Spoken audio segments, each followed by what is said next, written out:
अस्सलाम वालेकुम जी, मैं हूं ज़िया बलोच और आप मुझे सोशल मीडिया प्लेटफॉर्म पर सुन रहे हैं और देख रहे हैं। सामीन, जो इस्टेब्लिशमेंट की प्रेस रिलीज़ पढ़ते रहते हैं, उनके बयानात को पढ़ते रहते हैं, उनको बखूबी अंदाज़ा होगा कि जब भी इस्टेब्लिशमेंट की कोई प्रेस रिलीज़ आती है, कोई बयान आता है या कोई और इस हवाले से कोई ख़बर आती है, तो ख़बर के अंदर ख़बरें मौजूद होती हैं। उन लफ्ज़ों का चुनाव इस तरह से किया जाता है कि एक तो ज़ाहिरी मतलब होता है, लेकिन उसके पीछे ना सिर्फ मतलब होता है बल्कि कई मतालिब मौजूद होते हैं और कई तरफ इशारा होता है। हमारे यहाँ आम तौर पर कहा जाता है कि सुन बेटी और जो है कान लगाओ जो है बहू, इस तरह की सूरत हाल होती है। लेकिन ये पहली मरतबा है कि वज़ीर आज़म पाकिस्तान ने इस्टेब्लिशमेंट के हवाले से गुफ्तगू की है और उनकी गुफ्तगू के अंदर बहुत सारे मतालिब हैं और बहुत सारे हलकों को पैगाम है। वज़ीर आज़म शहबाज शरीफ साहब की मुद्दत वो जो अरसा है वो ख़त्म होने वाला है और एक हफ़्ते के वो बाकी वज़ीर आज़म हैं और इस वक्त जो सोचा जा रहा है वो केयर टेकर गवर्नमेंट के लिए सोचा जा रहा है। और उसके बाद सबसे बड़ा सवाल ये किया जा रहा है कि आइंदा के लिए वज़ीर आज़म कौन होगा, आइंदा 5 साल किसको वज़ारत के लिए वक्त दिया जाएगा।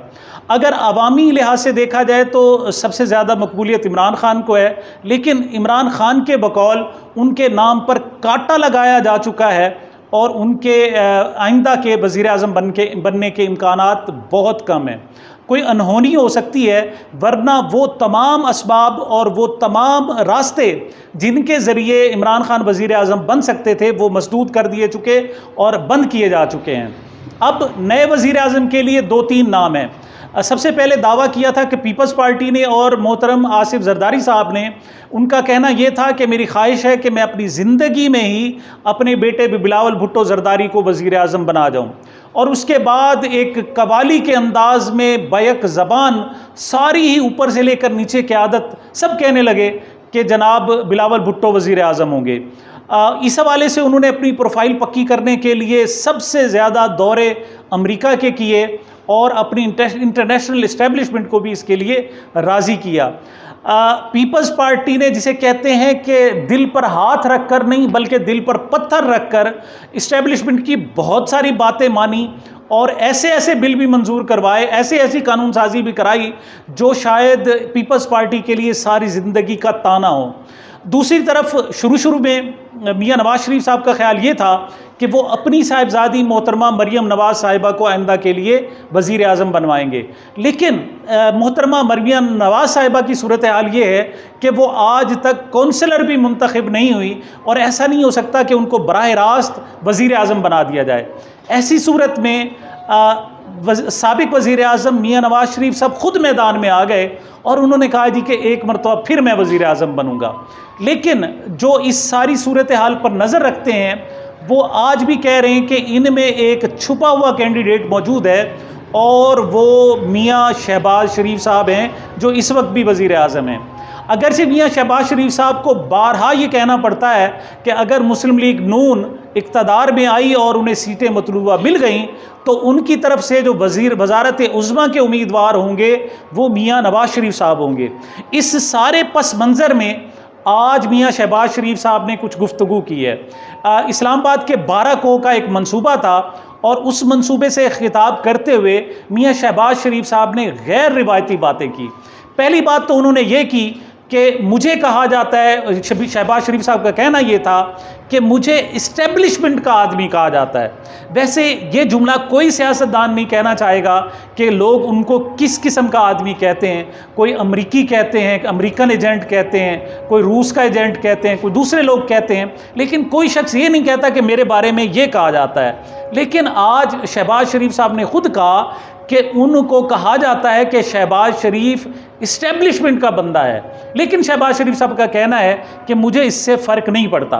अगली बात उन्होंने की कि उन्होंने कहा जी लोग मुझे कहते थे कि मैं साबिक जनरल परवेज़ मुशर्रफ के बहुत ज़्यादा करीब हूँ।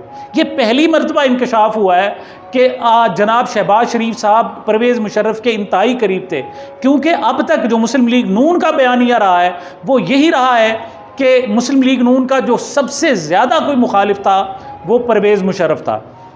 लेकिन शहबाज शरीफ साहब कहते हैं कि लोग मुझे कहते थे कि मैं शहबाज शरीफ के मियाँ परवेज़ मुशर्रफ के बहुत ज़्यादा करीब हूँ, लेकिन परवेज़ मुशर्रफ ने कौन सा मुझे लड्डू और पेड़े दे दिए। उन्होंने जो अगली बात की, उन्होंने कहा जी कि मैंने बहुत सारे सपे सालारों के साथ गुफ्तगू की है। ये वो मैं बता रहा हूँ जो उनके अल्फाज हैं। साथ उन्होंने कहा कि ये जो हालिया मंसूबा है, इस मंसूबे में अगर किसी ने ज़बरदस्त किस्म की कमिटमेंट दिखाई है तो वो मौजूदा आर्मी चीफ सैयद आसिम मुनीर साहब हैं, जनरल सैयद आसिम मुनीर साहब हैं। उनका कहना था कि अगर वो साथ ना देते तो ये मंसूबा जो 12 को का मंसूबा है ये शायद मुकम्मल नहीं हो सकता था। उन्होंने अगली भी बात की, उन्होंने कहा जी मैंने मियाँ नवाज शरीफ साहब का बहुत ज़्यादा साथ दिया और वो अगर जेल में गए मैं भी जेल में गया, उन्होंने जलावतनी में गुजारी तो मैंने भी जलावतनी में गुजारी, वो अगर मुश्किलात का शिकार रहे मैं भी मुश्किलात का शिकार रहा। और मैं 35 साल, शहबाज शरीफ साहब कहते हैं कि मैं 35 साल नवाज शरीफ साहब के पीछे रहा और मैंने कोई ऐसी बात नहीं की कि जिनसे जनाब मियाँ नवाज शरीफ साहब को मेरी तरफ से कोई शिकायत हो। उनका जो अगला कहना था वो ये था कि वो बहुत सारे सफ़र सालारों से मुलाकातें नहीं हैं, बड़े ताकतवर थे, अपने वक्त के बहुत बड़े ज़बरदस्त किस्म के जंगजू थे और बहुत ताकतवर समझे जाते थे। लेकिन वो कहते हैं जी मैंने अपने ज़ाती मफाद के लिए कभी किसी सफ़े सालार से बात नहीं की। ये तो वो थे जो उनके अल्फाज थे। लेकिन जैसे मैंने कहा कि इस्टेब्लिशमेंट की हर बात के पीछे एक मतालिब होते हैं और आज की जनाब शहबाज शरीफ साहब की इस गुफ्तगू के पीछे बहुत सारे मतालिब हैं, बहुत सारे मफाहीम हैं और बहुत सारे पैगामात हैं। पहला पैगाम तो उन्होंने जो देने वालों को दिया है कि आप जानते हैं या नहीं जानते, मैं आपको बता रहा हूँ कि मैं इस्टेब्लिशमेंट का आदमी हूँ और इस वक्त अगर इस्टेब्लिशमेंट आइंदा के लिए किसी को कंसीडर करेगी तो सबसे पहले मुझे करेगी। अगली बात उन्होंने की कि हालिया जो सूरत हाल है इसमें अगर किसी ने कमिटमेंट दिखाई है और इस सूरत हाल को कामयाब किया है इन मंसूबों को, तो वो जनरल सैयद आसिम मुनीर साहब हैं। अगला पैगाम उनका मियाँ नवाज शरीफ साहब के लिए हो सकता है कि मियाँ साहब 35 साल हो गए मैं आपके पीछे खड़ा हूँ, मैं आपका छोटा भाई हूँ, मैंने हमेशा आपकी बात मानी, आप अच्छे माहौल में गए मैं आपके साथ था, आप जेल में गए मैं आपके साथ था, आप जिला वतन हुए मैं आपके साथ था, आप हुकूमत में वज़ीर आज़म बने मैं आपके साथ वज़ीर आला था। लेकिन वो कह रहे हैं मियाँ साहब हुण जान दो, अगली बारी मेरी आन दो। ये उनका मतलब था जो छुपा हुआ उनके अंदर मफाहीम मौजूद थे। तो गोया इस सारी सूरत हाल को ये कहा जा रहा है कि मियाँ शहबाज शरीफ साहब ने पहली मरतबा ना सिर्फ इस्टेब्लिशमेंट को पैगाम दिया है, ना सिर्फ तमाम सियासी जमातों को पैगाम दिया है, बल्कि अपनी पार्टी और अपने कायद मियाँ नवाज शरीफ साहब को भी पैगाम दिया है कि आपके लिए ज़्यादा बेहतर यही होगा कि आप आइंदा 5 साल के लिए मुझे वज़ीर आज़म बनने दें। ये आपके लिए भी बेहतर होगा, इस्टेब्लिशमेंट के लिए भी बेहतर होगा और पार्टी और मुल्क के लिए भी बेहतर होगा। क्यों? मैंने इन 16 महीनों में साबित किया है कि मुझसे ज़्यादा ताबेदार वज़ीर आज़म कोई नहीं हो सकता, मुझसे ज़्यादा ताबेदार कोई और शख्स हो ही नहीं सकता। दूसरी तरफ उन्होंने अमेरिका को भी एक पैगाम दिया है कि आप अगर मेरी जगह इमरान खान को ले आते हैं या इवन बिलावल भुट्टो को लाते हैं या फिर मियाँ नवाज शरीफ साहब को लाते हैं, लेकिन आपके मफादात का तहफ़्फ़ुज़ जिस कदर शहबाज शरीफ कर सकता है कोई भी नहीं करेगा। कोई भी इस तरह आपकी ताबेदारी, कोई भी आपकी इस तरह खिदमतगारी नहीं कर सकेगा जितना मैं कर रहा हूँ। मैं समझता हूँ कि शहबाज शरीफ की हुकूमत ख़त्म होने से सिर्फ 8 दिन पहले ये जो पैगाम दिया गया है मियाँ शहबाज शरीफ साहब की तरफ से, एक बड़ा सॉलिड और अनफोल्ड किस्म का पैगाम है कि आइंदा के लिए मुझे ही कंसिडर किया जाए और मुझे ही ये ज़िम्मेदारियाँ और ये खिदमत का मौका दिया जाए जो आइंदा 5 साल के लिए है, तो ये बेहतर है, वरना बेहतर नहीं होगा। बहरहाल आगे देखते हैं कि इसकी क्या कॉन्सिक्वेंसेस होते हैं, अगली क्या सूरत हाल होती है, क्योंकि इस सारी सूरत हाल में पीपल्स पार्टी को उठाकर बाहर फेंक दिया गया है।